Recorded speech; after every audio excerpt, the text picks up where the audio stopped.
वामनस्तोत्रं पद्मपुराणान्तर्गतम्। श्रीगणेशाय नमः। अदितिरुवाच नमस्ते देवदेवेश सर्वव्यापिञ्जनार्दन सत्त्वादिगुणभेदेन लोकव्यापारकारिणे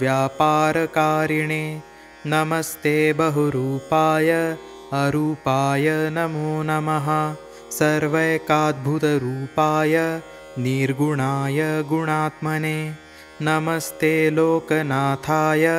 परमज्ञानरूपिणे सद्भक्तजनवात्सल्यशीलिने मङ्गलात्मने यस्यावताररूपाणि ह्यर्जयन्ति मुनीश्वरः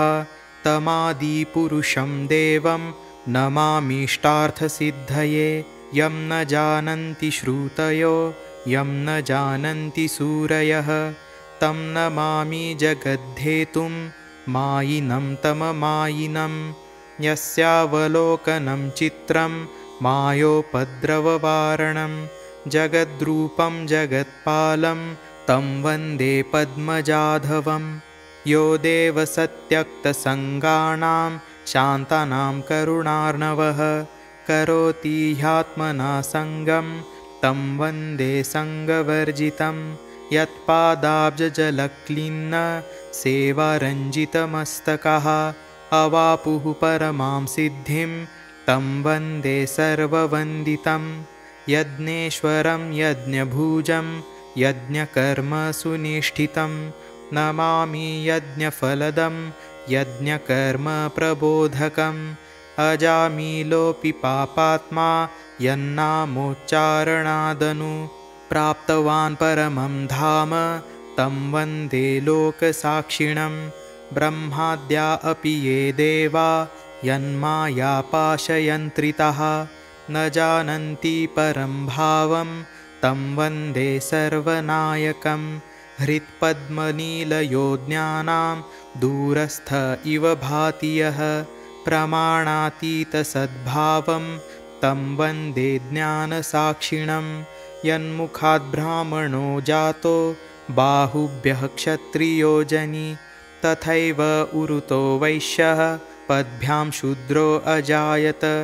मनसश्चन्द्रमा जातो जातः सूर्यश्च चक्षुषः मुखादिन्द्रस्तथाग्निश्च प्राणद्वायुरजायत त्वमिन्द्रः पवनः सोम त्वमीशानस्त्वमन्तकः त्वमग्निर्निर्युतिश्चैव वरुणस्त्वं दिवाकरः देवाश्च स्थावराश्चैव पिशाचाश्चैव राक्षसः गिरयः सिद्धगन्धर्वा नद्यो भूमिश्च सागरः त्वमेव जगतामीशो पुन्नामास्ति परात्परः त्वद्रूपमखिलं तस्मात् पुत्रान् मे पाहि श्रीहरे इति स्तुत्वा देवधात्री देवं मत्वा पुनः पुनः उवाच प्राञ्जलिर्भूत्वा हर्षाश्रुक्षालितस्तनि अनुग्राह्यास्मि देवेश हरे सर्वादिकारण अकण्टकश्रियं देहि मत्सुतानां दिवौकसाम् अन्तर्यामिन् जगद्रूप सर्वभूतपरेश्वर तवाज्ञातं किमिस्तीह किं मां मोहयसि प्रभो तथापि तव वक्ष्यामि यन्मे मनसि वर्तते वृथा पुत्रास्मि देवेश रक्षोभिः परिपीडिता एतान्न हन्तुमिच्छामि मत्सुतादितिजातयः तान् हत्वा श्रियं देहि मत्सुतानामुवाच सा इत्युक्तो देवदेवस्तु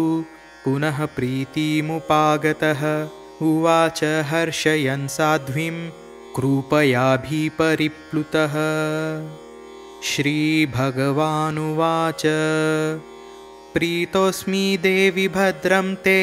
भविष्यामि सुतस्तव यतः सपत्नीतनये श्वपि वात्सल्यशालिनी त्वया च मे कृतं स्तोत्रं पठन्ति भुवि मानवः तेषां पुत्रा धनं सम्पन्न हीयन्ते कदाचन अन्ते मत्पदमाप्नोति यद्विष्णोः परमं शुभम् इति श्रीपद्मपुराणान्तर्गतं वामनस्तोत्रं समाप्तम्।